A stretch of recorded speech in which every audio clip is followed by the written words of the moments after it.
ସହିବେ, କର୍ଣ୍ଣାବତାର ସହିବେ, ସବୁ କିଛି ସହିବେ। ତେଣୁ ଅନାଥର ନାଥ ହଉଛନ୍ତି ପରମ ବ୍ରହ୍ମ ପୁରୁଷୋତ୍ତମ ଜଗନ୍ନାଥ ଭଗବାନ। ଯାଅ ମହାପ୍ରଭୁ, ସେ କହିଲେ ମୁଁ ଯିବିନି। ବାଲକ କହିଲେ କାହିଁକି ଯିବନି? ବଳିଦାନ ଶପଥ କରି ମତେ ଭଣ୍ଡି କରି ତମକୁ ମୁକ୍ତ କଲେ, ତମେ କାହିଁକି ଏଠି ବାଧକ ଶବ୍ଦ?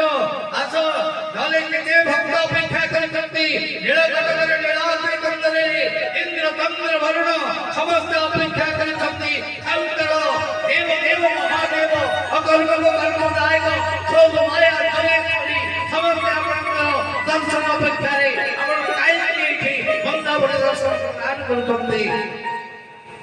ଆସ, ଗୋଟିଏ ହାତକୁ ଟାଣୁଛନ୍ତି ମହାଲକ୍ଷ୍ମୀ, କିନ୍ତୁ ମହାପ୍ରଭୁ ଜଗନ୍ନାଥ ଯାଇପାରୁନାହାନ୍ତି। କହିଲେ ନା ମୁଁ ଯାଇପାରିବି,